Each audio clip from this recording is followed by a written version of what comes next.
Mission start! How's it going? It's good. Yeah. I look how I don't believe what I just said. So it doesn't sound like it. My face is like telling me that I was wrong about what I just said. Yeah. I didn't even need to see your face to know. I was like, that doesn't sound like it. It's good. It's good.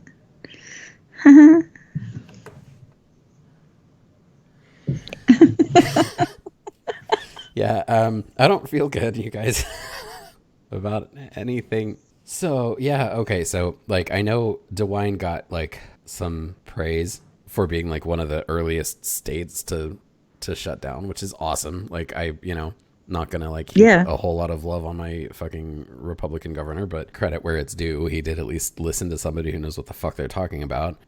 In the shutdown, at least. Is. So...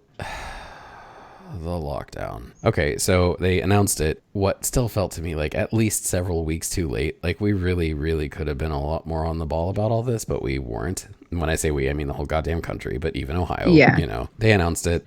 I heard it. I was going down the whole 30-second trip to the convenience store to just, it was Sunday, going to grab my beer and my vape juice like I do every night. And I heard on the radio, it was not night, it was whatever time the press conference was, 2 or 3 p.m. or something. And it happened to be on the radio as I went down there. I didn't know this was happening. And it was on, and I got to the store exactly in time to hear DeWine say that effective so-and-so, we're shutting the state down, and here's the whole thing. I'm like, what the fuck?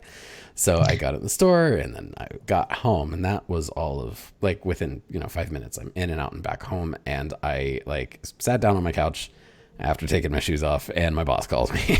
He's like, so, and I was like, yep, because we'd been talking about it for weeks. I was like, they're going to shut down. It's a matter of time. I don't know when they're going to fucking do it, but it's absolutely happening, and everybody's expecting it. Everybody in the company got the email from him, we're shut down. This is what's happening, and blah, blah, blah. 3 days into the lockdown, the next email comes, actually, we're essential, turns out, because we're tangentially involved in construction of schools. 0% of what we do could be considered by anyone essential. Construction of schools that are closed for the foreseeable future apparently is also fucking essential. Shit is ridiculous. It's goddamn ridiculous. So they're, we're going to go ahead and stay closed for the week, but then we're back Monday, whatever it was, first Monday of April. And I was, no, who's we? No, we're not. I called him and I was like, I'm sorry, I can't. This is ridiculous. No one should. And there's nothing about my job I can't do from home. So he was kind of iffy. He's like, well, I will, it's just fine, come in today. Because I had planned to anyway, to be in just for a half an hour or something that Monday morning, because there was a new person starting. Just made decent sense to be there to onboard them. It was going to be a hell of a lot easier than doing it remotely. That's not even really true. I could have done that remotely too, but dealt with that new hire paperwork and shit. And I went to see him in his office. I was like, I feel tremendously unsafe, and we're not essential, and this is fucking stupid. I mean, if you absolutely 100% insist, you'd have to make a case, man. Otherwise, I'll see you when this is over. Then, I saw him when it was fucking over. I don't even have words for how fucking stupid it is that we're not protesting this. But he didn't even try.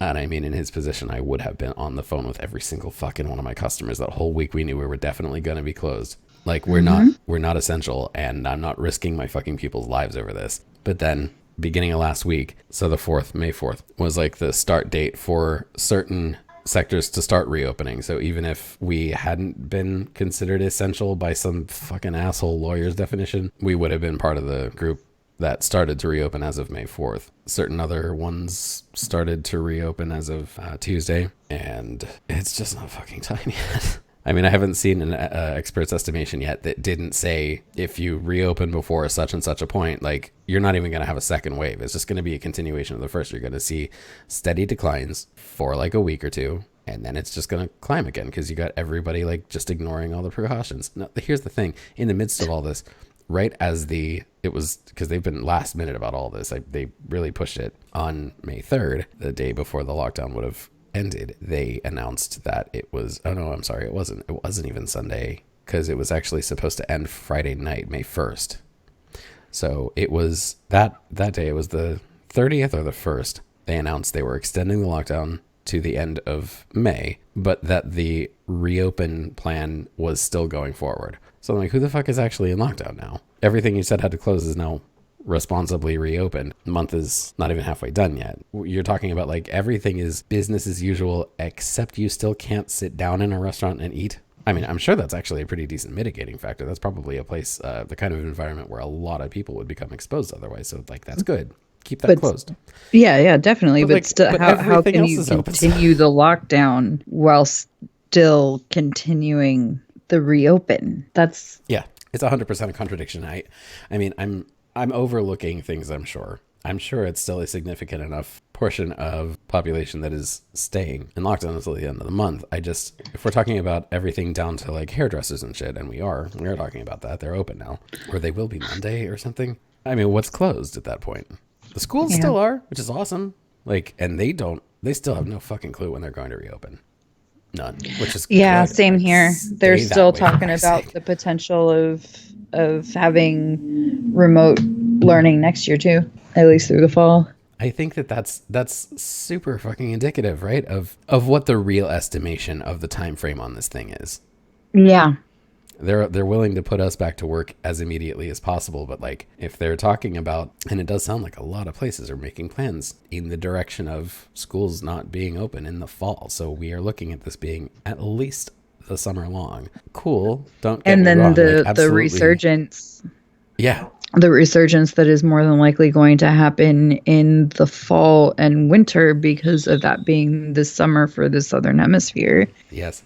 Yeah, totally true. So I'm like not the least bit surprised by any of it, but I am still kind of beside myself with fury over how this is being handled, because I said it in text early on to you guys. And I don't remember who I heard say it. I think it was a Thoughts Line video or something. He mentioned, like, because he was talking about the same thing, when the stock market was crashing real hard before the lockdown started, and the government threw $2 trillion, just like spun $2 trillion out of mid fucking air, and threw it at the stock market to bolster it. Then it crashed again immediately. And like, nobody asked where that came from. No, nobody asked where that came from. Everybody, like, every single time a fucking politician brings up Medicare for all or whatever, it's like, well, how are you going to pay for it? Like, Yeah, exactly. How are you going to pay for it? It's going to be trillions of dollars a year. Okay, you just brought up $2 trillion out of nowhere just to like keep the stock market from crashing for one day. And it didn't even last a day. I mean, what the fuck? It was immediate. And I mean, okay, so what I think the thoughts, I'm paraphrasing the quote, I think he said, like, if this shows anything, it shows that the government just has whatever amount of money it decides it has. There's no actual calculus here. It's just, if there's a thing they want to do, they will just do it, regardless of the cost, because the cost is completely artificial. We've been talking about how money is completely made up. It's a fantasy. It's bullshit.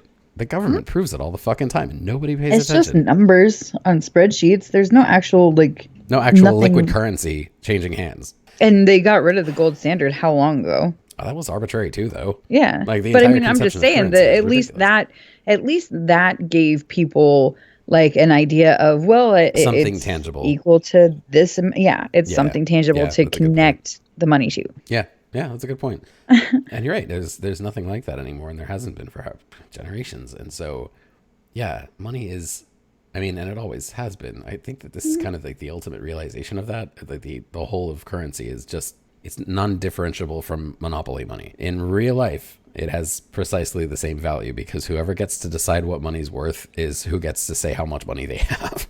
You know? And I mean, like, please, viewers who think they're very savvy, don't fucking talk to me about how the government doesn't decide what money's worth. It by its actions, it absolutely does. And this demonstrates that. This is one of the things that's driving me crazy too. There is a government, oh God, I can't think of the word, but there's like a spot in government that decides what the exchange rate is. Yeah. Well, but the thing is that, so like, since money can just be drummed up, spun out of thin air for whatever, doesn't matter what, just whatever they want to do, they will always find the money to do it somehow. If what they wanted to do, instead of throwing a shitload of money at the stock market to see if it would do anything and find out ultimately that it didn't, they could have not deliberated for weeks over how to deal with the fucking stimulus package. They could have, for instance, Instead of trying to play party politics and sneak in different things for each side, just, made it what it was supposed to be for. Just give the money to the fucking people. Fucking people, right? That's all that needs to happen. Just, you already, don't fucking play this goddamn database bullshit. You know goddamn well where every single citizen fucking lives. You got us all tapped. We've known this for years. You've got us all tapped. So fucking just send us the goddamn money. Let's stop pretending it's bullshit anymore. Let's stop with all the fucking illusory privacy. It's not a real thing. Give us the fucking money. People are dying. People are actually starving. People are being threatened with fucking eviction, even though eviction's supposedly frozen. They froze eviction, but not rent. Fuck you. I mean, suck every single dick. Give us the fucking money. And then if you want to fucking... especially if you rent, it's going to suck. But you can fight that in court. If you own, but you can. I'm just saying. Yeah, okay. Sure, you know what I mean. On a technicality, we'll go with it. For fucking sake.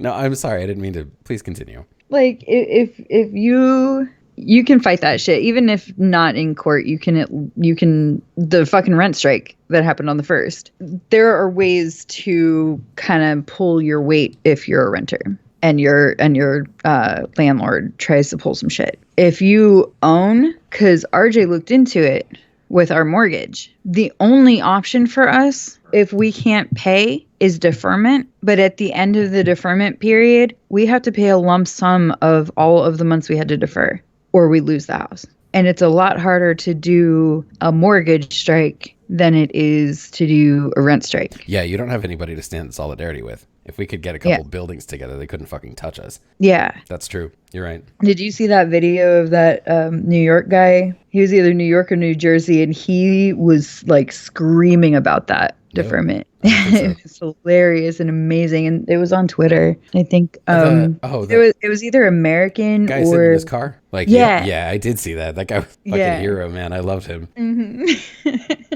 Because the only thing better than yelling that shit is yelling that shit with a fucking New York accent. Yeah. What the fuck are you thinking?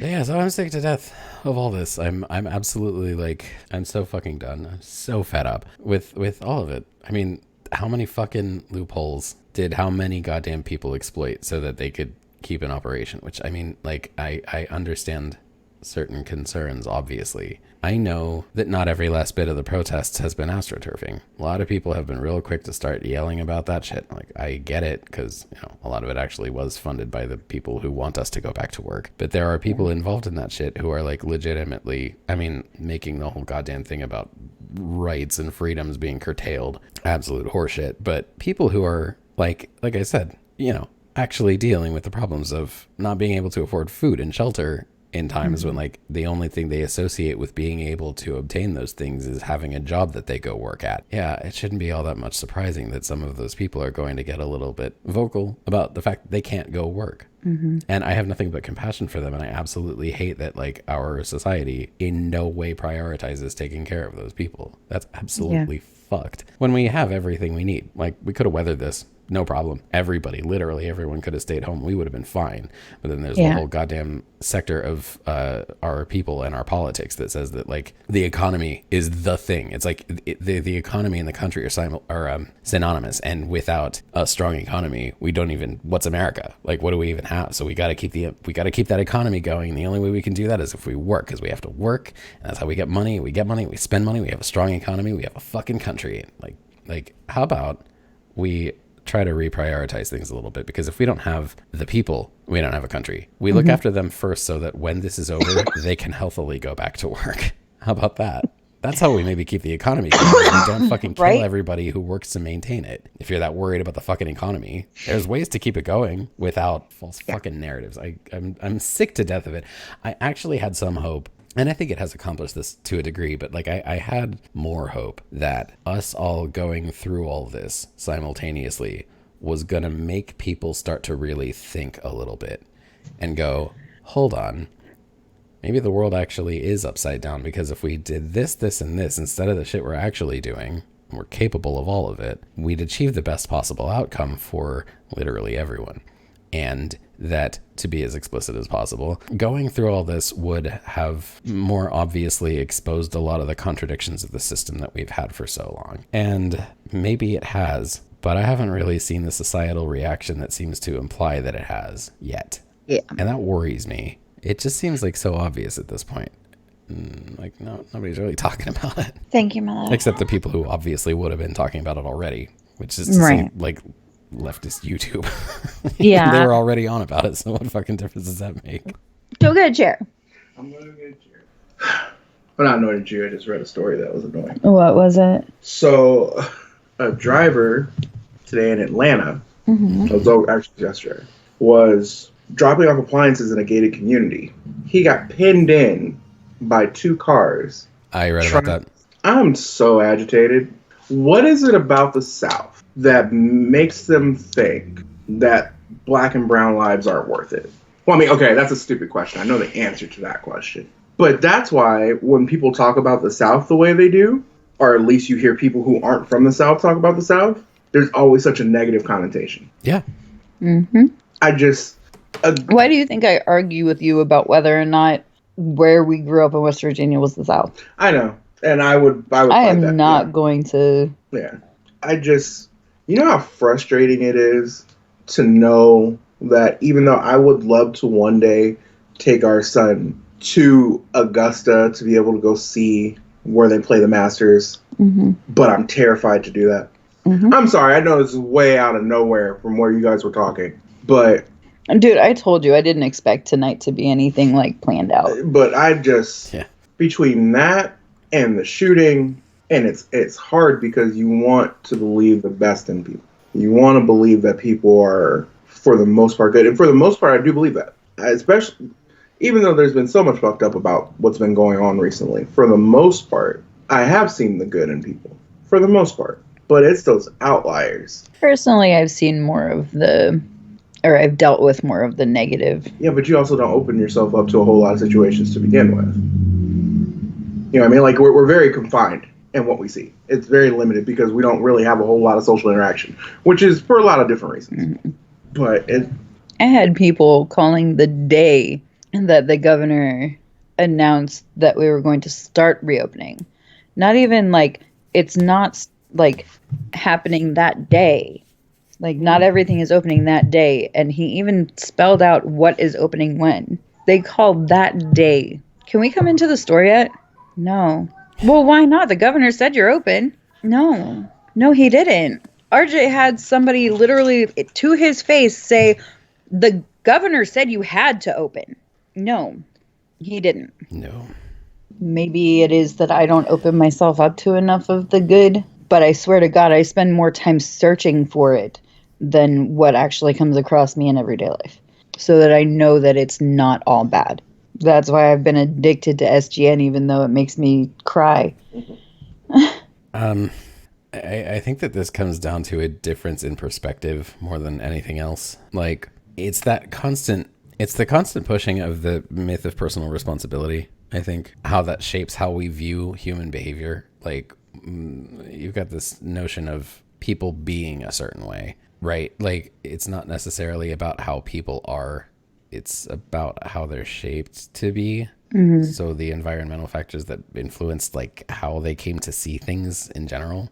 This is why we harp on education so fucking much, because it's like, you know, there's always the like really, really strong desire, and I have it too all the time, that people should be capable of being reasonable, and people should be capable of looking at any given situation and seeing problems where there are problems and correctly diagnosing them based on reasonable analyses of everything that goes into it. And like, that's just not how the human brain works. And everything about the systems that are in place now that keep the people who are in power depends on their lessers being open to their messaging. And I think that that's what causes a lot of this, because human psychology is so fucking exploitable. It's extremely exploitable. We're nothing but triggers, you know, waiting to be pulled. And that makes it really, really easy to lie to us. So people don't listen to the specifics of what it's going to take to reopen a state in quarantine. People don't understand when they've had problems their entire life and they don't really understand the source of them. And then they're given a scapegoat. They'll take the scapegoat because something's got to be the blame for their misery. Mm-hmm. And it's fucked up. It's real bad fucked up how much we're made to think of other people as the reasons we're miserable. And that's not usually the case, except for those people who are the ones blamed. Their misery is actually other people. Yeah. You know? Yeah. But I know. The root of the problem isn't that people suck. The root of the problem is that people are dumb. And I don't mean that to say that like behave in dumb ways because they're dumb. I mean to say that people are, well, like I said, just human psychology is extremely exploitable. We're good at being lied to. We're good at buying whatever the easiest answer is, even if on like the slightest little bit of actual analysis, any amount of critical thought, you'd see that the answer that you're being provided makes no goddamn sense in reality. Like it's just actual nonsense. But you are a fucking corn-fed white boy from a corn-fed white boy area, and you see your parents and your grandparents' generations glorifying a certain kind of work. And you don't see any white people doing that kind of work anymore. Now you only see immigrants doing it. It's really easy to buy the lie that the immigrants came and took those jobs, when the fact is, white people just wouldn't do them anymore because white people got too fucking privileged. You know, it's a really simple matter of actual cause and effect and of actual perspective. Yep. Being told the real reason why that's happening is unbelievable for some of them because that doesn't really match their own experience. All they've ever known is that they're poor as fuck and they can't find work. But the thing is, they would get hired to do the same work if they would actually go look for the work. But that doesn't really matter either because the work pays shit. And their granddaddy made a living on it. He bought he bought a whole farm himself. He bought how many hundreds of acres of land. And they think that like... assume that the reason it pays shit now is because these immigrants are coming over doing it for a quarter of what the Americans do it for. And so they're taking their jobs, when in reality, it still pays the exact same amount that your granddaddy was making. It's just back then that actually did something. Yeah. Yes, exactly. And that's why it drives me up a goddamn wall when people blame immigrants or people blame your average ass working class people in other countries in China and Vietnam. Like China and Vietnam didn't steal your jobs. Your bosses gave them away because they could pay less for it over there. How is this hard to fucking grasp? Like other workers aren't your fucking problem. Your boss is your problem. Yes. Stop blaming them when they're doing exactly what you would have done if you were in their shoes because it's all you can do to get by. They didn't take your jobs. Your boss gave them away. He keeps making progress. Oh no, and then falling back a little. Now what happened? Nothing. That pisses me off. Like I'm angry about it. Which thing? The driver. Because, and it may just be because it's in a small cluster, but it literally feels like we're being hunted. Yeah. Yeah. And I mean, though I completely understand what you guys are saying, and it's valid points. If I wasn't in this mindset, I'd probably be more apt to want to participate in the conversation. But the problem becomes when you look a certain way. Like, we live fucking here. You know what I mean? Like, what? No, that's me. It's just okay. Like, I want to go hit something. Then go hit the bag. Here's the thing. I want you to want to hit something. You should be so pissed off about this. Like, I can hear it in your voice, and you should be feeling exactly the way you're feeling. It's just my only caution about that is make sure that shit is directed toward the right place before you start swinging. Yeah. And that's... There are so many times we've talked about the idea of wanting to make a change and wanting to do something different and wanting to revolutionize how things are. And rightfully so, you know? There's no reason for that. No. No, there's not. And this is the hard part, and this is the part with myself and about self-growth that I have to get better at. Because when I'm angry, I lose focus. Aggression just takes over and I don't see anything else. Which is why I try not to get angry all that often. I get that. Because then I'm not rational. Like, I don't know why that fucking triggered me the way it did. But... Oh, dude, really? Well, no, because normally under situations like that, I get angry, but it's one of those things where I'm like, look, why you don't live in the South? Why you're so cautious with your children? Why you want this thing to change is because you know people like that exist. And granted, it may not be their fault. It may be the triggers that predicated them, that forced them to be that way, or taught them to be that way. So from a logical standpoint, Got that. But that doesn't excuse the fact that right now, if I were to see the person who they just took the mugshot of, I'd punch him dead in his dumbass face. Oh, you're goddamn right. See, okay. This is kind of, this is more or less what I'm getting at, is the two fucking evil shitbag piece of trash fucking murderers that pulled what they fucking pulled. Like, yeah, no, I okay. I was going to start saying what we should do to them, and that would be... Yeah. It was me too. I was gonna be voluntarily hypocritical as fuck, and honestly, if I had actually like let loose on that, I wouldn't feel that fucking bad about it, because anybody who looks at the situation sees those two fucking guys and wants to fucking end them. There was a story in the New York Post today that said, I feel the same way. I mean, there was a story in the New York Post today that said, "Don't rush to judgment on those two." Literally, they fucking rushed to judgment. That's what they did. But we're not supposed to do that to them. I'm sorry. I know the mic's catching me like all crazy. I have the gain all the way down. But you're telling me not to do that for them. And that's what they did. That's literally what they fucking did. And they've been like putting out videos now from security cameras showing him going into a thing like that was like that reason. Makes it excusable. Yeah. Like, oh, okay, he was looking at a house under construction. Yeah, it's okay to blast him with a shotgun. But even the guy that owns that house that's under construction was like, he didn't steal anything. We didn't have any issues. It really doesn't matter that he was there. Meanwhile, I go anywhere right now with a 9. I'm stopped by 5 different police officers wondering where the hell I'm going, if I even get the chance to explain why. If they don't just see it and shoot you dead without even giving you the opportunity to say whether or not you have a fucking license more likely to carry to it. fucking happen. Yeah. Realistically. This is why I was blessed that my parents put me in a very multicultural environment. But even in that area, there's still... I know, but I'm just saying, because I can see, this is going on the other side of the spectrum, I can see why most black or brown people don't trust white people. Mm-hmm. It's the same idea in reverse. If that's the only stories I was reading about and I lived in an all-black neighborhood, I would never trust a white person again in my life. Mm-hmm. You know what I mean? Like, it's... But then still look at your family. Yeah. Look at your brothers. Yeah. Look at Juanisha. But again, that's the difference between what I was. Desmond and Darian didn't go. Desmond and Darian went to a predominantly half and half school. Like, what First Lutheran didn't have a whole lot of white kids. It had very little, if any. Me, growing up at Guardian Angel and then going to Alamany, they never got a chance to go to Alamany. Alamany, with it being a higher-end private school, I was around a lot of white kids because kids who grew up in my neighborhood couldn't afford to go there. Mm-hmm. So you were special. No, I was athletic. Yeah. There's a difference. Oh, weird. What? They could make money off of you, so you were allowed in? Are you kidding? Yeah, but that doesn't exist.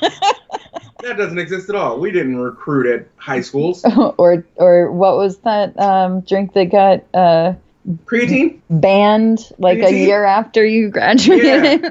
Creatine? Yeah. They would give them creatine in high school.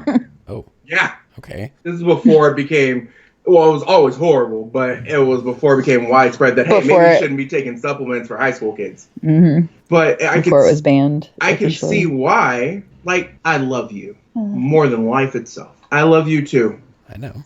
All right. I'm sorry.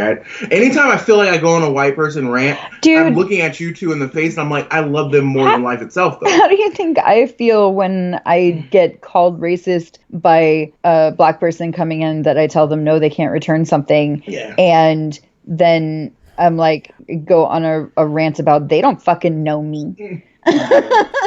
It's like, it's in the moment. They don't know me. They don't know you. They don't know my life. I don't know their life. They've probably had to deal with like every person they've ever had to deal with being semi-racist, at least. This shit has nothing to do with the color of your skin, but I understand why you would think so. But now you're judging me on the color of my skin, but I completely understand why you're doing that, but it doesn't make it like something that I want to have to deal with. You know? This is exactly what I'm talking about. Every time we talk about like the absolutely disgusting racial dynamics that we have to deal with on a daily basis, or those of us who do have to deal with it on a daily basis. I can't fucking claim that. But like that we have so successfully been turned against each other for no reason. It's 100% arbitrary. It's bullshit top to bottom. It is just a way to keep certain sectors of the working class apart. All sectors, not just sectors, all working people apart. We're supposed to see each other as enemies. We're supposed to see each other as competition, because if we don't, others, we'll stop competing. And if we stop competing with each other, we'll have to start looking for other places to find our problems, because the problems won't cease if we band together. We'll start to see what the fucking problems are, and that starts to threaten some people that like would put everything at stake not to be threatened. And this fucking pandemic that we're dealing with right now fucking proves it. I thought you were gapping. Give me a minute. I'm sorry. Okay. No more looking at your phone. I'm not. I just wish you were on camera for all of that, man. Oh, I don't. Your face. There are times that I want to talk, because me and RJ even, like, we've recorded several episodes of The Kids Are Gone and haven't put any of them up until the last one. Mm-hmm. And in one of them, I was trying to make that point. I was trying to make the point of if all... Oh, God, now I can't think of the word. I don't want to say exploited people, but if all exploited people realized the overlaps of the things that they all have to be careful about, and how, like, if they actually, like, thought about other people's, like, how it would work for somebody else. Like, the example I was using was how women have to be careful walking at night the same way that black men have to be careful walking at night, but for different reasons. Like, if you stop and think about the overlap of the things that you have to be careful about, and realize that it's, even if it's for different reasons, it's the same thing. And if we could all come together as one, instead of using those different reasons as reasons to stay apart and to like only stick to our little group, then we could take over the world. But I always word it incorrectly. No, you just summed up everything that the left thinks is important about intersectionality. Like that, you just gave the definition of what that is and why it matters. That's. But it feels like every time that I actually try to explain it in a way that someone else would understand it, outside of the people who know how I speak, like you or RJ, that I know the way it comes out, someone will take offense to, because it sounds like I'm defending whiteness. Not just defending whiteness, but like minimizing. Yes. Yeah. Yes. Yeah. And that's not what I'm trying to do. I'm trying to maximize everybody. You know, I'm trying to get it across to everyone. I'm trying to get white women to understand what it's like to be a black man walking across the street and seeing her grab her purse, as much as I am trying to get any man to understand why a woman, no matter what color skin you are, would grab her purse and walk a little faster when she sees a man walking down the other side of the street at night. You know? Yeah, and no, it's I want to find a way to use my white privilege for good. Yeah. You know? Yes. But the more I try, the more I think that I am going to get shut down by POCs, because here comes another white savior. But then I'm like, but I can't be thinking that way, because if I can use my white privilege to make some white redneck understand what it's like for a person of color, when they're not going to listen to a person of color, just like Bo, you know? Yeah. You know what? Actually, God damn it. This never occurred. Well, I mean, okay. So it occurred to me before. It occurs to me literally every time. Every time we get to talking about the stuff like this, and I'm like, but it's not about white people being the way they are. Like, I'm always hyper aware of how just the wrong fucking person hearing me state any of the arguments that I make when it comes to this shit is gonna go like, well, fucking, it's just like excusing the shitty behavior of shitty people just because, like, oh, the system. And it's like, as always, fucking no, not at all. That's not what I'm saying. But I think that's maybe the most important reason. Okay, so like what this really comes down to is when I'm saying shit like that, I mean, I'm obviously like actually literally talking to a black dude when I'm saying it. Because there he is. Yeah. He's right there. But it's like, it's not to explain away shitty behavior of shitty white people. It's to explain to shitty white people why the problem that they've identified, that they've correctly identified there is a problem, massively misconstrued the source of what the actual problem is. You're blaming people you shouldn't be blaming because you've been fed fucking lies that doesn't exonerate you from being an asshole or a piece of shit fucking murderer. what it does is hopefully recontextualize reality for you a little bit so that you can maybe inch closer to understanding where your actual problems come from. And I guarantee you, reactionary white guy, every single one of your fucking problems comes from a fucking white guy. All of them. /rant.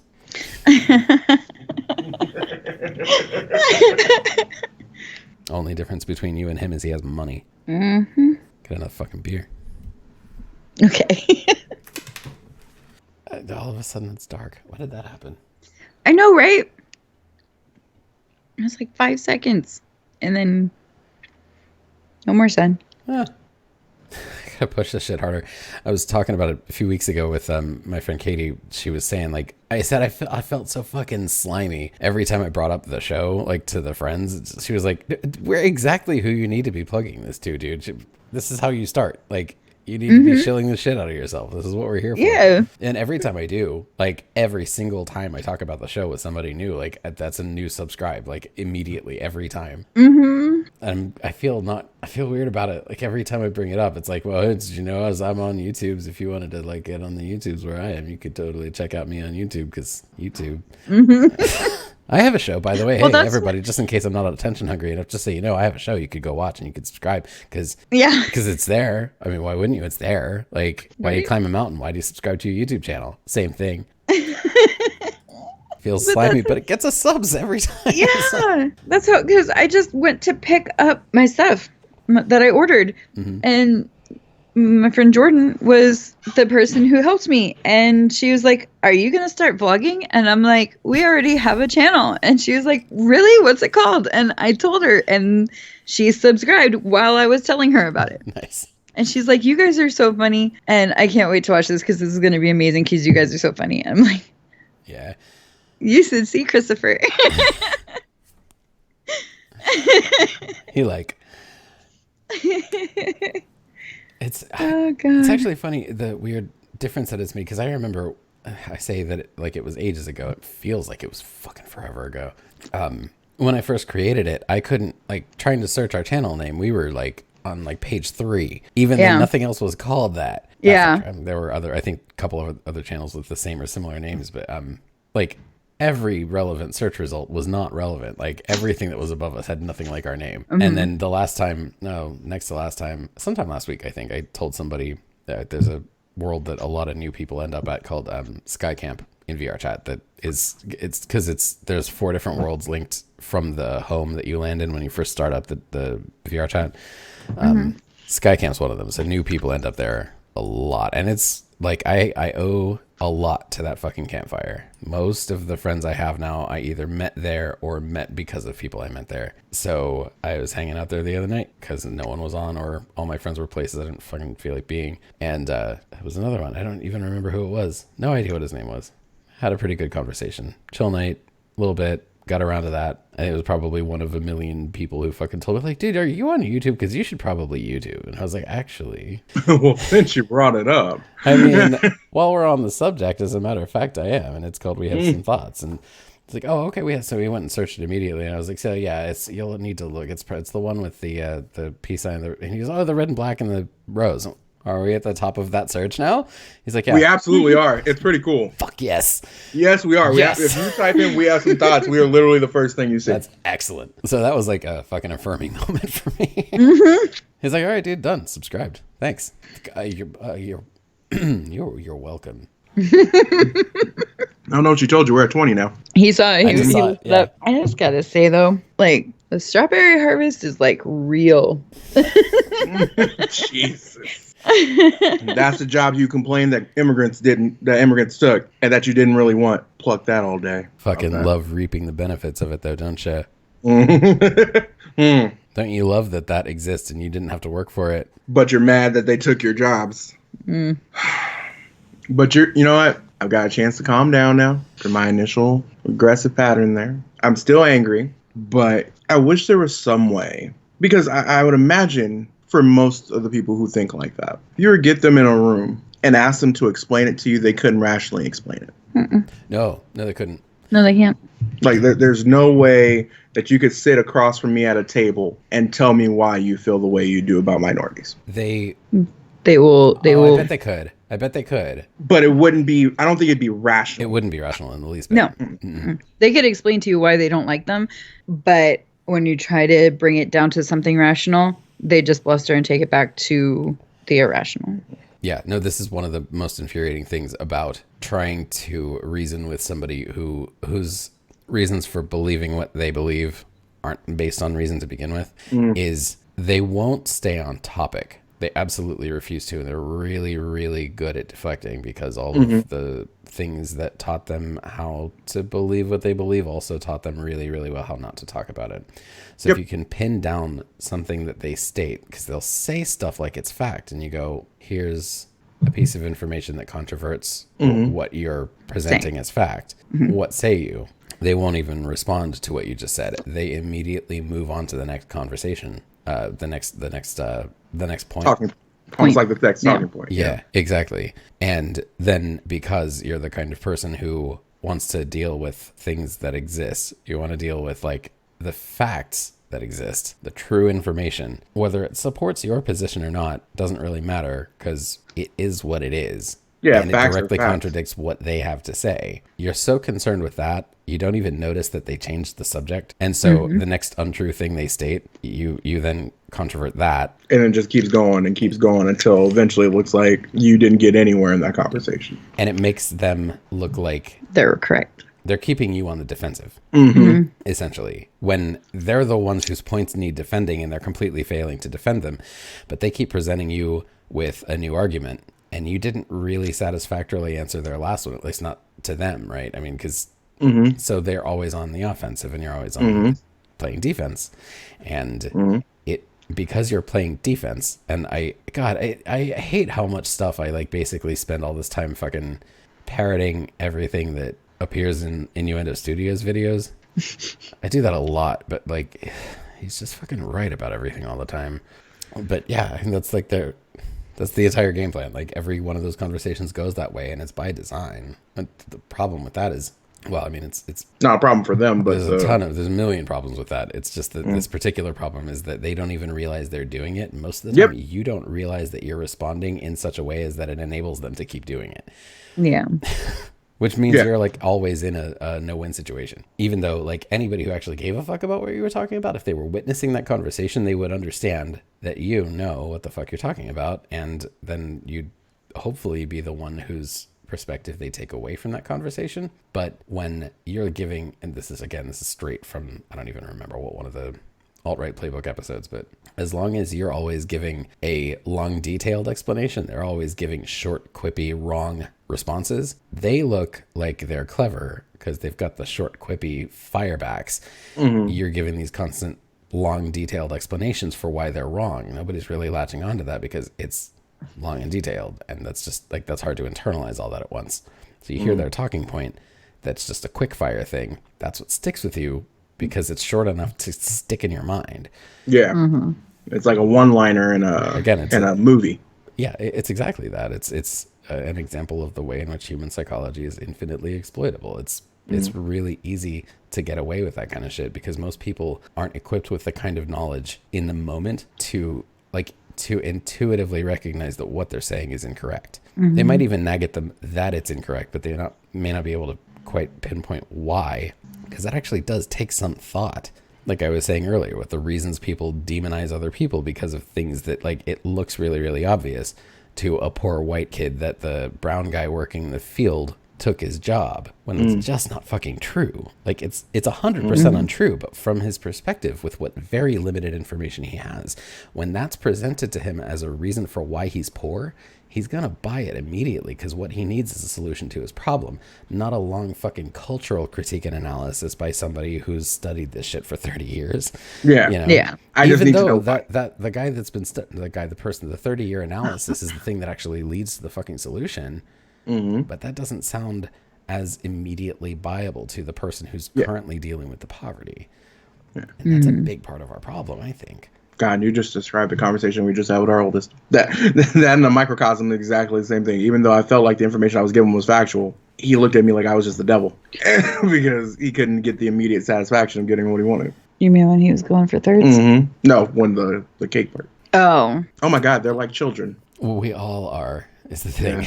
Yeah. We say people who act like that are childish, but in fact, children just do it without filter because they haven't learned that it's not okay to be that way yet. Yep. But at the base, man, we're all just like that. It's just societal norms keep us from expressing it so explicitly most of the time. Yeah. It's not that we're not that way. We just know how not to appear that way. That's fair. Yeah, because I know I can throw a tantrum from time to time.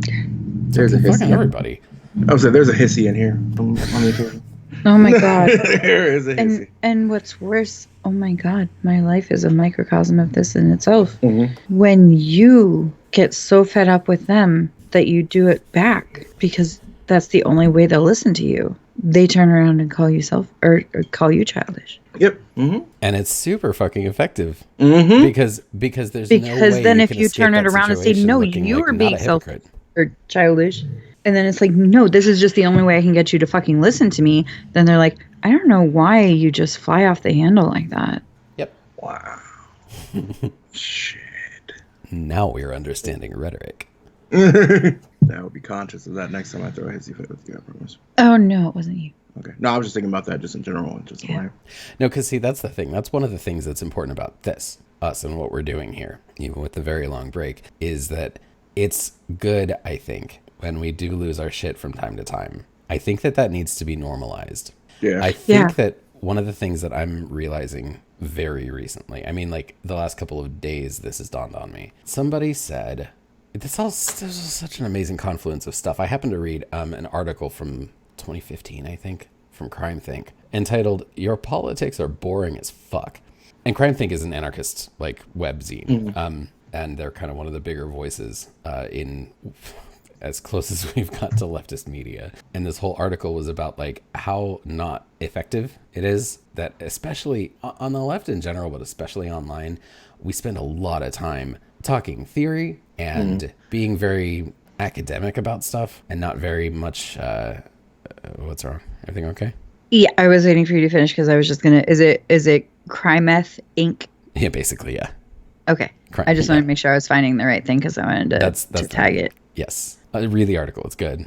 Your politics are boring as fuck. Okay. But yeah, the whole point is basically like we spend so much time talking about theory, and what that leads us to do is constant ideological fucking purity testing, and we utilize the same old goddamn what used to be effective tools of protest that aren't anymore because they're so fucking predictable, because they're just part of what we think of now as basically like the citizens toolkit. Like protests don't work. Protests accomplish approximately jack, so why are we still doing that? Especially when we know the law, I mean, not the actual law that's written is against us, but law enforcement absolutely is, and they'll come down on us for like appearing in public, let alone actually demonstrating anything. This isn't fun. Only leftists, though. You go out with an AR-15 in Michigan, you can walk right into the Capitol building. Capitol building. I'm sorry, I didn't mean to interrupt. That just brought that image into my head. Yeah, and I know. Yes, I am equally infuriated by it, although for probably slightly different reasons. Yes. I have a favorable skin color, so it's not like as scary to me. Yeah. But the whole point is basically like where's the fun? Where's the passion? Like the ultimate conclusion, but like the point basically of the article is like, and I think this is pretty close paraphrase. Like if the revolution itself is not also fun, why in the fuck would anybody want to do it? Mm-hmm. And it's like, that's such a good point, because this shouldn't be, we paint it like it's struggle. And our life as it currently stands is, and the struggle against the system is, and our struggle against oppression is, and our struggle against division is. These are legitimate struggles, and they're hard and they're painful. Process of uniting, process of getting people on board, the process of taking power for ourselves as the people, that shouldn't be a struggle. I mean, it's going to be hard to do, but if we can't find joy in it, if it also can't be fundamentally joyful, why would anybody ever get on board? Why would you sign on to something like that? Even if you really believed, so many of us do, that doing that would ultimately see us win the day and ultimately result in a better world, the process of getting there would be such carnage. And not actual carnage like it's in the form of bloodshed, but just struggle. The fucking getting there would be so stressful and so hard and such, like, why would you sign on for that? I mean, the very few people would ever sign on for something like that. And it would be because they saw a better world afterward. Mm-hmm. But like, Jesus Christ, we already have it so hard. Like, to subject ourselves to even worse with the slight chance that we come out with something better in the end. I mean, Yeah, how the fuck are you going to convince anybody to do anything when, like, that's exactly what it looks like from all angles all the time? Mm-hmm. And that's why when we guys first started talking about this, like what your image is for what you would want the world to be, and we started talking about all the struggles behind it in order to get there. That's why I think it would be super hard for people of color, because I know in my head I'm like, that sounds great, but in theory, trying to get there, life's already hard enough for us. We're getting hunted just for being here. If you add on the fact that now you want to be here, plus you want to change the status quo on top of all that, I mean, at least from a black person's perspective, we already had to go through civil rights. Now you want to push that even further. Mm-hmm. How many black people died during civil rights? You had the Tulsa bombing where they basically killed an entire city just for wanting to come up and to do it to take care of their people. Mm-hmm. Like, that would be the hard. If you're talking about this being a selling point, that's where I struggle to find it being feasible. Because yes, on the other side, could there be, or would there be something much better? Yes. But that struggle getting there.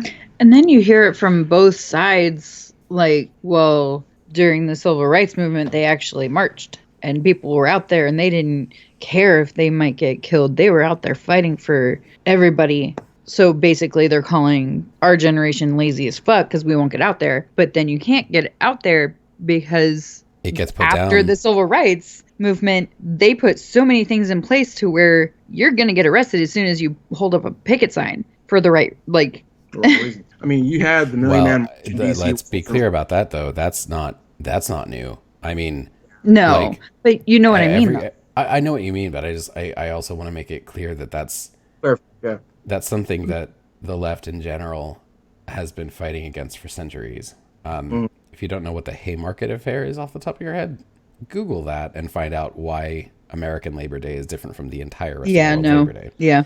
And what role anarchists played in it. That was a pretty big deal for us in history. Anything that threatens institutional power stands to be put down by the institution. Mm-hmm. By that mark, it's practically a fucking miracle that civil rights was ever even allowed to happen.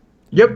I can't believe what was accomplished. Mm-hmm. Even though, like, through the lens that we've got today, the shit that people deal with today doesn't really differ all that much from what people dealt with, you know, in the years leading up to the civil rights movement. Mm-hmm. It's given different names and it's perpetrated in a more clandestine way so that it doesn't look like such obvious racism. Mm-hmm. But it's the same shit. Still there. It's the same exact shit. It's still there. It's just, it's called different things. It's more, it's not as forefront. Well, I mean, I can't say it's not as more as forefront now because it is. I don't know. It's tough. Well, it's the whole reason why I imagine that, for instance, black people probably feel even more alienated from larger society today than they did then. Because at least then, they were, even briefly, allowed to have a feeling of solidarity with each other. Mm-hmm. Yeah. And with the allies that they had in the mainstream. Mm-hmm. Now, there's not even, like, a name for what the struggle is. Nope. At the time, there was. At the time, there was, you know, the very real specter of the very real and present specter of slavery. Mm-hmm. And Jim Crow laws had a name.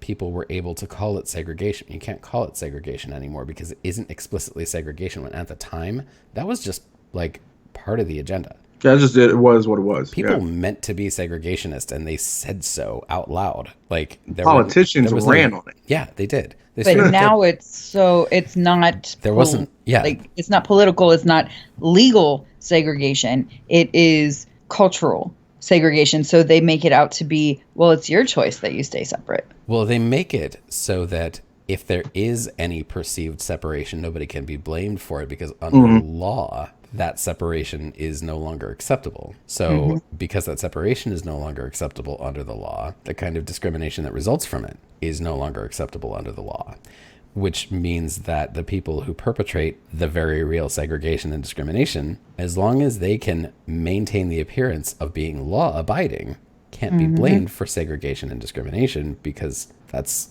not legal. You can't do that, and they're law-abiding, so they're not discriminating. They fucking very clearly are, but you can't call it that. And because you can't call it that, you can't make it a race issue, which makes a lot of people believe that race issues don't exist. I mean, like, it's a fucking mess, but it's just the same stuff that's always happened. It's you can't call it what it is anymore because what it is technically illegal. Which is stupid because what it should be is that you can totally call it out for what it is and they should be punished for it. Or not punished, but... If you call it out for what it is, then the people who have been very conditioned their whole lives to believe that it doesn't exist because it's illegal, to them, when you call it out for what it is, you sound crazy. Yeah. Mm-hmm. You sound like a crazy conspiracy theorist. Mm-hmm. You get tagged as such. I mean, this whole decades-long disinformation campaign has been enormously successful. And so we come up against this problem of the abstraction of blame, I think, in a way that, like, white people blame black people for their problems in the same way they always did.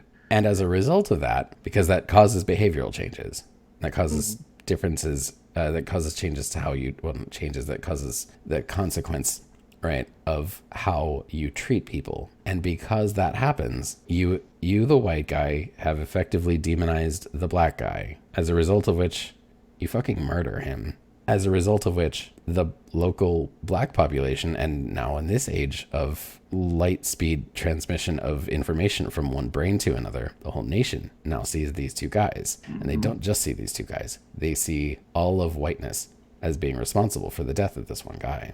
And that further increases the divisions between races, when race being a cultural invention. If we didn't have all this bullshit tying us down to our own positions, we could maybe start to make some headway in abolishing race. But we can't do that because we are always, provided that things stay the same way, that things stay the way they are now, that these kinds of societal conditions keep influencing our behavior in such animositous ways, we'll always be one class victimizing another and the other reacting against that, basically. Yeah, it just I fear reinforces the divide. I fear there's always going to be an other. Like, I was watching, there was a clip that showed up on my YouTube feed from District 9. Remember the movie District 9 the other day? Love it, yeah. And it cracked me up because I was like, that would be what would happen with aliens. From a human standpoint, they would become the new them. There is so much philosophical discourse about that, especially if you're both a philosophy and a sci-fi nerd. There's so much about that, about exactly that. I don't remember who it was. Shit, it was actually somebody kind of influential. I mean, maybe kind of in a ridiculous way, but still kind of influential about that. That the idea was that, okay, this positivism, which I don't want to get into here, but that was basically the idea that, like, any sufficiently advanced species that could actually, like, travel the cosmos and make it here, like, would have no choice but to be communist. And if they got here, then we'd see that was the perfect way to go, because how else are you going to reach that level of advancement? And then, like, humanity would follow and we'd all be communists. Fucking ridiculous, like, absurd from the word go. That's silly. There's this other side that's, like, sort of like, what's even the word? Let's call it sci-fascism, I guess, that, like, thinks that it's Independence Day. It's the movie Independence Day. Yeah. Right? Yeah. Like, basically, like, if we were invaded by aliens, like, that would be the thing it took to unite all of humanity and we'd fucking destroy them. But, like, the assumption is that if they came here, it would be specifically to kill us or to take our resources, take our jobs. Take your gerbs. Harvest our resources, take what we have from us. And the only reason humanity ever has to unite is this idea that somebody else is trying to take something from us. And in a way, I can kind of buy that. Like, that's part of my message of unity, is to take back what should be rightfully ours from the people who are trying to take things, who are successfully taking things from us. But then the crucial difference, I think, the divide, the massive component that makes us not evil, is that, like, that the answer to that is not to just kill all the people who are currently in power. Like, it's not about ending the people who perpetrate the injustice. It's about ending the injustice. Right. It's about reshaping the system such that nobody would want to do that because it wouldn't be a benefit to them anymore. Yeah. You okay? Yeah. That was a deep breath. This went through like 5 different stages. And there was something like on the second stage that I wanted to say. But now we're so far past that. She was like, hey, man, I'm not backtracking. Shit, I think I know exactly what you're talking about too. There was a moment that I had, there was like a fork. I could have gone one way and I could have gone the other way. And I think the one way would have been the direction you're trying to go right now. And I went the other way. I don't know. You zigged when you should have zagged. I don't know, because we were talking about, like, you know. I saw you go. Yeah, let's backtrack a minute. Let's try to get back, because we usually do find our way again when we do this. Okay, so like you were talking about like the zine Crime Think, politics, boring as fuck. You're talking about them, and then you said something about how like the online left, especially, or just like leftists in general, can go into basically it turns into like a too much like talk rants. of theory and a lot of ideological purity testing that leads to division. And that's where that fork happened, because then you started talking about other like things. Yes. That is what's made me kind of slow it down on Twitter again. Because at first it was great, you know, like actually seeing how many leftists are on Twitter. Oh, yeah. But then lately, especially since like all this shit's going on with COVID, it seems like instead of all of them, like a few of them are just trying to get everyone to unite and like with the May Day strikes. Yes, thank you. Strikes and all of that. And that's great. But then even they're getting into these mini fights about what the fucking definition of a tanky is. And anybody who says anything that they even slightly don't agree with, well, they're a tanky. And I'm just like, okay, but this isn't teaching me what leftism is. Yeah. Like, I learn about theory by talking about it. Yeah. Like, I've tried to read the Bread book, and I can't get past, like, the 5th paragraph. That is a lot of people's experience. That's one of the big things holding us back. I've tried to just do... I need a cigarette, but I can't have one. Because I'm starting to get emotional, and there's no reason for it. I'm sorry. It's okay. I've been there. It fucking sucks. But no, I've tried to do like research and stuff like that. And I mean, it's great watching Thought Slime and Bo, but they're really the only ones I've really been able to get into, because even Peter Coffin, he's just like Mother Russia sometimes. Like too much about the hammer and sickle. And it's like, yes, I understand what it actually means, but maybe we should, not be using that because of what people automatically assume it means instead of what it actually means. And it's like he just wants to be contrary. What anarchists need is a rebranding. You need to get some branding.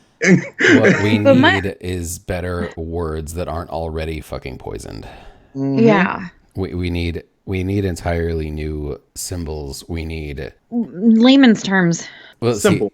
See, here's the thing, and I'm not really closer to like a super theory of super everything on this. Not a fucking theorist. What I find, and I've been finding, and this is the thing that made me most of my friends on the VR chats, is what got me started was I was world hopping like crazy, trying like hell to find connection, like anybody that I could just like chime in on. So many people, so many conversations. It's really, really difficult to just walk up and start talking.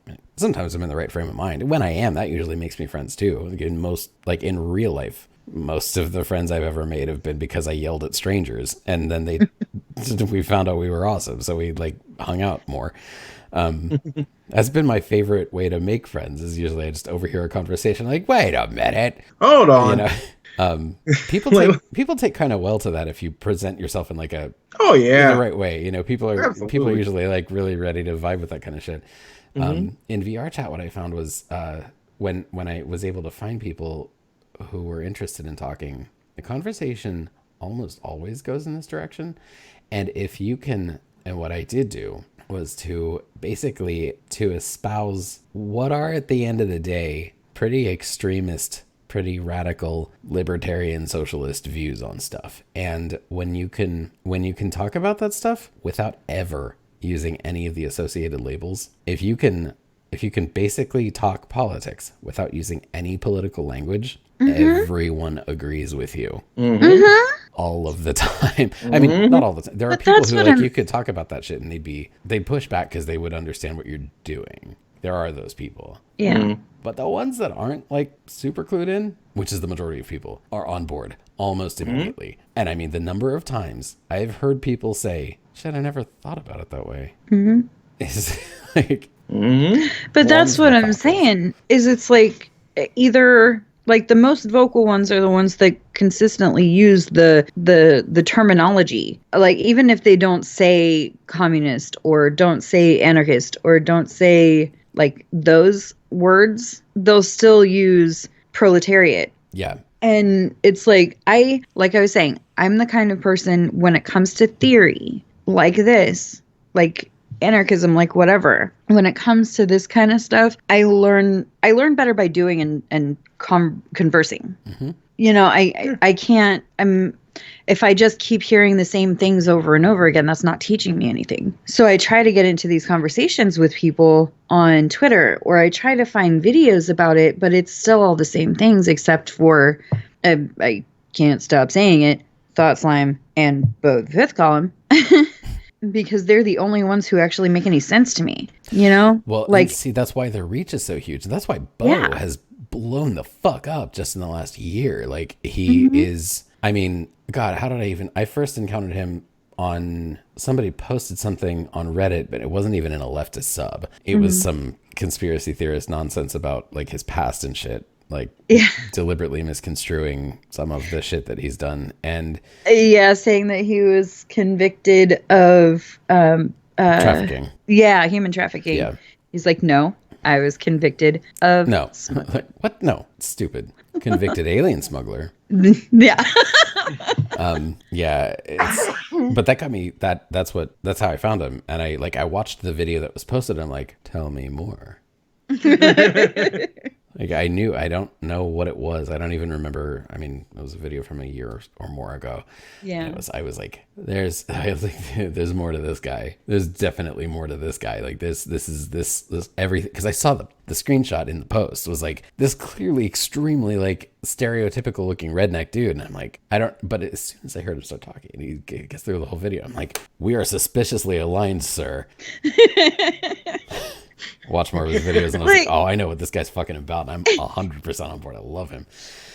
Just recently, he had one of his satire videos. Sorry. No, go ahead. Just recently, he had one of his satire videos where he was talking about how Trump is growing into the leader he needs to be.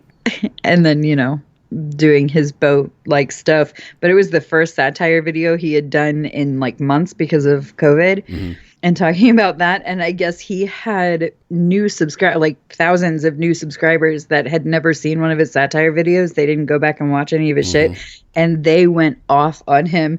And he tweeted just like, "Here's a tip: seeing that. If the patch is upside down, yeah, it's satire."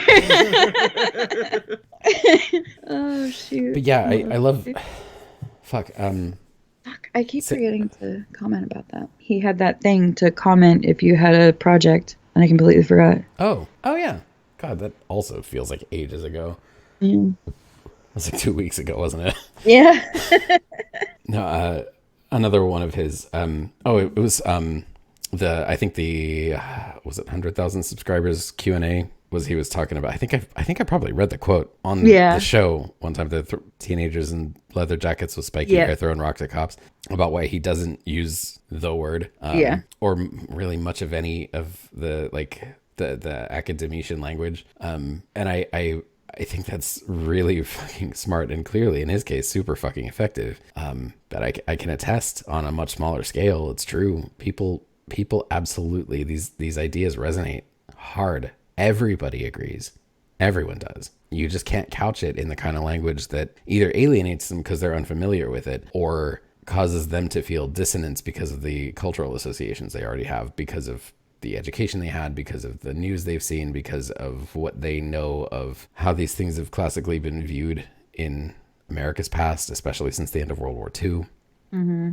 You know, we kind of reclaimed our identity as a savior state after World War II. Before that, we were on the brink of socialist revolution for like 15 years. Yeah. You know, so we need to, I hate to think of it this way, but essentially, yeah, we need to rebrand. We need new language. We need to figure out how to deal with the same talking points, but without the same rhetoric and the same rhetorical style that has been used by people on the far left for literal centuries. This stuff is still culturally relevant. It never stopped being. It's only become more so over time. It's just people have these preconceived notions of what it all actually means because it's been so successfully linked to insane human rights abuses and war crimes and etc. All the shit. All the shit that's all the reasons why Americans are still terrified of socialism. Yeah, which, I mean, but they completely ignore the fact that what we do is linked to war crimes and social injustices. Well, see, that's one of the insidious things about that entire campaign. Yeah, but McCarthyism there are and some everything. people who, unfortunately, who will be more comfortable with the devil that they know, or at least pretend to know. That's exactly what I'm saying. That's precisely what I'm saying. Because it's the problem with that. Why I said it's insidious is that they don't recognize that the devil they know even is a devil. That's the problem. So when they see America doing really, really horrible shit, they don't think of it as horrible because they think of America as good. And if America is essentially good, then whatever America does is on the right side. We're the good guy no matter what. So we can't be bad. So what we do can't be war crimes, can't be human rights abuses. In fact, or rather instead, it has to be we're bringing freedom to places. Ooh, that word. That word gets you out of so much. That alleged word. it gets you out of it's like the Monopoly get out of jail free card. Because there have been so many atrocities that have been attributed to freedom. Yes. That it's mind blowing. I can go kill whole cities of people, but I was bringing that country freedom, so it's fine. You can successfully spin any action you take as being in defense of liberty. You'll get off scot-free for fucking anything. And we being America have made that like our entire goddamn messaging the world over. And it's amazing how the rest of the world is like over that shit. They just don't see us that way anymore, but Americans still do, which is what allows these corrupt sons of bitches to keep being our rulers. I had the most awesome conversation with the other Jordan, the first Jordan that we got to... Dude Jordan? Not New Jordan. No, Dude Jordan. Yes, Dude Jordan, because he was a Marine. And I straight up told him, I don't thank military people for their service. He's like, yeah, I get that. I'm like, no offense to you, good on you for doing whatever the hell you want to do. But I don't understand that thought process, so I'm not going to do it. Agree. I completely agree. I wish that this is, oh God, this is another one of the infuriating things about this country and the way we do shit. And again, the rhetoric that gets thrown into the public is like the notion that if you won't thank the troops for their service, then you must hate them for having been in the service. And it's like, I wish that the people who were helped most by spreading that kind of bullshit weren't helped so much by it, because it's like, no, I don't hate soldiers any more than I hate individual police officers. I think, well, there's a pretty critical divide between the police and the military, because a lot of people go into policing. Enough people go into policing because they actually do want to protect and serve, and they think that that's a good way to go about it. There is no doubt about the number of people who go into policing because they know what it will enable them to do. I won't get more specific than that. I am sure you, viewer, are smart enough to understand what the fuck I'm saying. Amen. The people who go into the military, I think that the ratio is probably the same, but I bet it's inverted. There are people who go into the military because they know it's going to enable them to pick up a gun and fucking kill people. Those people are disgusting, and I wish they had died at war. A ridiculous number, the vast majority of people who go into the military do it because they were recruited at a very young age from a position of extreme poverty, and it was a promise to get them out of that extreme poverty. They're recruited from that young age because they're extremely impressionable, and they're recruited from that particular pool, that class, the impoverished, because people who are in that position will do almost anything to get out of it. And it's a fucking lie. And because of the lies they were fed, that they believed, because they had no good reason not to, because it's got the backing of the fucking United States government. There's no force on earth more powerful. So, like, if you're made a promise by that entity, there's no reason to believe that it's anything else other than what they said it was. Exactly. So you end up being, again, a tool of U.S. imperialism. You go and do terror to citizens of other countries, and in return, most of the time, You're given fuck all. You're given a lifetime of pain and suffering because of the PTSD that you picked up by doing extraordinary harm to other humans so that the U.S. could get more oil. Yeah. Mm-hmm. Yeah. No, don't thank the troops for their service. Fucking apologize. Help them recover from it, for Christ's sake. That's what I'm sure. I mean, it's sheer violence to the human fucking psyche to be a soldier in the U.S. military. What's going to be tough for you is if that progresses. Your fundamental beliefs going against his chosen profession. A lot of kids. And the fucked up thing is, I don't understand why he's going into it. Like, I don't understand his thought process because he's been showing more and more leftist ideals. He's still young. He's still trying to figure himself out. He's young and he's being lied to. Remember, I was not politically where he is at his age. I also considered military service. Mm-hmm. I didn't know that. Oh, yeah. Yeah, I super did. Because paying for college. Damn. Mm-hmm. Before I was certain I was going to be a promise recipient, I considered it because I knew I was going to need money for college. And I knew I needed to go to college. And you guys' grandpa was a military man, right? Oh, yeah. Like, most of the men in our family were. Mm-hmm. Great-grandfather was... The funny thing is the one person who admitted it trying to dodge the draft was the biggest asshole in our family. At the time. The other one? I'm not aware of this. You've never... Well, I don't know that he necessarily... I think he just barely missed the draft at his age, but they were trying to recruit him, and he would tell stories all the time about how he'd jump out the upstairs window to run away from a recruiter who was trying to get him because he was just too young to be drafted, but they were trying to get him to recruit anyway. I don't remember that. That doesn't surprise me, but I don't remember that. No, But no, yeah, our great-grandfather, prick that he was, he fought in World War II. He was at Normandy. Never told a whole lot of stories, but every now and then he'd reminisce. Then our grandfather was... I mean, he did military service, but he never fought. Like, he was a mechanic. He as far as I understand it, his entire military service career was like, by day he fixed helicopters, and by night he like sang in pubs in Germany and like totally fucked a bunch of hot European chicks. And that's not by his recounting, but like I've seen pictures. He was an extraordinarily good looking dude, and he has a fucking voice. And he was an American military person in Europe in the 70s. Yeah, he was like, you can put he was getting together. it. Yeah. You can put 2 and 2 together on that one. I don't know. I find that's going to be I don't think it's going to put a strain because at the end of the day, he is who he is. You're going to love him regardless. But I think it's going to be tougher on you. He's still young. I'd be shocked if he actually went through with it. Yeah, that makes sense. I think ROTC is going to be an eye-opener. First time they ask him to run a mile and a half, he's going to be like, nah. He's still young. That's probably true. He doesn't do well with... He doesn't do well with order without explanation. Yeah. Like, if you ask... He doesn't do well with unexplained orders. Yeah. I was trying to think of another word. Commands. Yeah. It's the expectation of absolute obedience without any explanation. Mm-hmm. Yeah, he can't.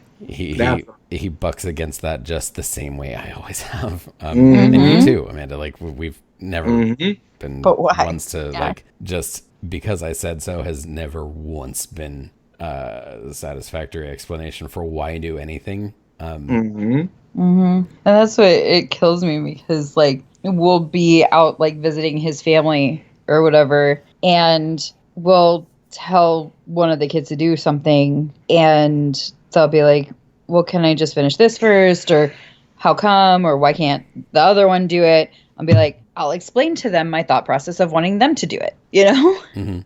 Because I know if I were just told, because I fucking told you so, I'd be like, the fuck, bruh? But then his parents will be like, why are you explaining to them? You're the parent. Well, I'm explaining you told them to do it. Because I don't want them to do what I say just because I said so. I want them to help me because I need help, and they're in a position to contribute. Like, it's the thing is, for a lot of people like that, the people with a more authoritarian mindset want the people who are supposed to obey them just because that's their station. That's just what they're supposed to do. I don't feel anyone occupies that station. So if I ask someone to do something, I only do so because I have a fucking reason. Yeah. I don't know what about that is so fucking hard to understand. Well, like even if my reason is just I'm old, I'm fat, my back hurts. Hey, can you get me that thing that's on the floor over there? That still is a reason. That's still an explanation. And that's not inherently authoritarian. That's asking somebody to help you in a time of need. And that's you happen to be in a position of power over them. That's true. But ultimately, if they don't do it, really, what's the consequence? Yeah. So here's where, though this wasn't their idea when they did it, they're just more authoritarian. I get it being who I am. If I grew up the whole time wondering why, or, I mean, I did, but if I rebelling against the point, what would have happened the night I would have got sat down, that night I got sat down in my pajama pants in college by the police officers who said I fit a description of a guy left me. That's different. Why? That's literally somebody telling you to do something for no reason. That is self-preservation. Yeah. But if I've been taught my whole life to question. If I got sat down, okay, that I haven't been taught my whole life. Yeah. Because we totally got the because I said so. But my entire life I have questioned. You and I have gotten into arguments. But when that cop came by and told us to get out of the park that one night, did I question him? No. Did I get out of the park? Yeah. Okay. I see what you mean. Because that's self-preservation. All right. We weren't taught to question authority. We were subjected to authority, and that made us question, because where's your fucking authority when it comes to people who, at worst, they can give you a slap on the ass. At worst, they can tell you you're not allowed to watch TV as long as I'm around to know you're watching TV. Like, okay, like, I've been hit before. I can fucking stand it. I've proven that a million times. What the fuck are you actually going to do to me? I know how to get around your censorship. You can't actually stop me from doing the things I want to do. I know how to make sure you don't know I do them. So what the fuck are you actually going to do to me? You're not holding a gun, and you're not actually going to kill me. The cops are actually holding guns, and they are actually going to kill you. Gonna kill you. He just talked about somebody killing you. You started busting up laughing. Because I thought about something. What? I'm saying that we knew a way around their censorship when they would ground us and we couldn't watch TV. Obviously, they weren't home all the time. So what I would do, because one of my chores was to make their bed, what I would do is I'd go into the bedroom. And I know if I didn't do this, they still wouldn't have caught it. But I would go into their bedroom. I would turn on their TV. I would hit the last button to see what channel it was on and what the last channel was. I would change it to mine. And then I would go to the channel they were on. And then I would change it to the channel that they were on previous to that. And then I'd hit the last button again, so it would take it back to the channel that they were originally on. So they could never know that the machine was tampered with, basically. So you could watch whatever you wanted to watch while they weren't all around, as long as you knew the two channels, the one they were on and the one they were on last. Then you could do whatever you wanted to do, and then they'd never have a way of knowing that you'd done that. Because if they were clever enough to have checked the last button, which I think we probably learned because one time that happened, was just always make sure that you knew what two channels they were. And then they could check that and they'd be like, oh, nobody's touched this television tonight. Because there was no way of telling. Yeah, you didn't have that. There was no browser history. That's crazy. That's hilarious. But no, I see what you mean with the self-preservation idea. Because from personal experience, I mean, I grew up in that house. It was the reason why I got out so quickly.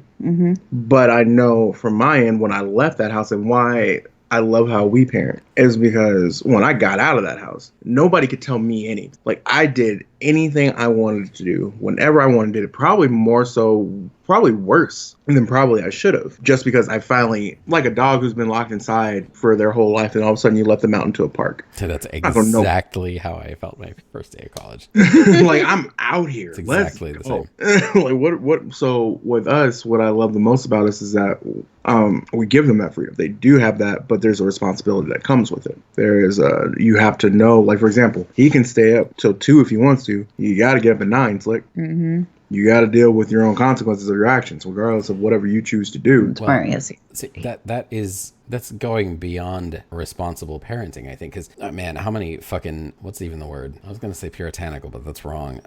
The kind of people who will fucking crow about the effectiveness of whatever traditional parenting means, I guess, would say that you're setting him up for failure and all kinds of other bullshit because you know of giving him that kind of freedom to make those choices for himself when you, the parent, should be enforcing good habits. Really, the fact is, in real life, past childhood, once you enter like real life, you do always have that freedom. Yeah. And how many of us talk about it all the fucking time. We constantly talk about, like, how many people do you know, for realsies adults, that are paying for their own shit, that, like, didn't stay up too late last night? We all stayed up too late last night. We all did. Every single fucking one of us stayed up too late last night. You'd say that you're, like, spoiling a kid for letting him do that. You're preparing him for real life, because the exact consequence of staying up too late tonight, waking up too late tomorrow, like, the only difference is in how likely his employer is to notice, but, like, really the consequences aren't that. The consequences are how you feel and how you perform based on it, and your relationship with other people based on that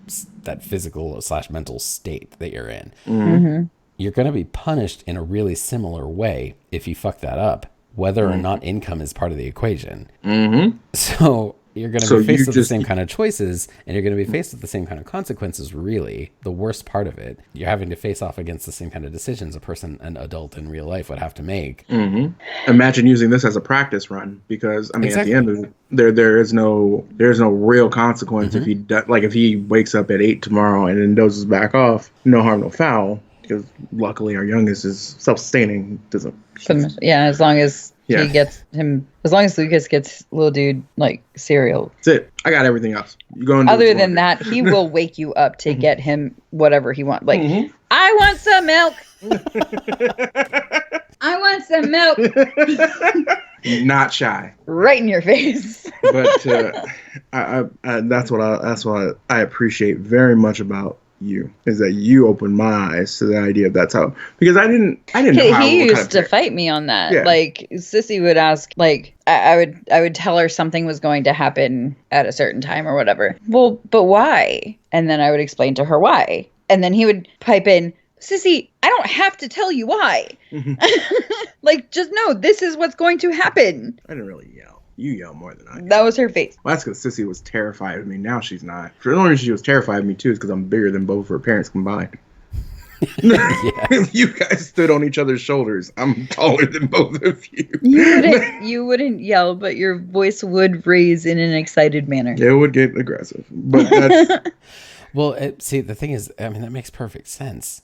In my estimation, as a non-parent, but as a person who had parents, not necessarily like a good thing, but completely understandable, because that is how most of us were raised. You know. And don't get me wrong, there are still times that she'll do that, or Lucas will do that, and I'll, like, because I said so, because I have already explained to them several times over. Yes. Well, that's a different thing. Absolutely. And not like, to, like, absolve myself. I had moments like that with Lucas as well. Like, there were times when it's like, dude, just fucking, would you fucking please just, like, shut the fuck up, please, and just fucking...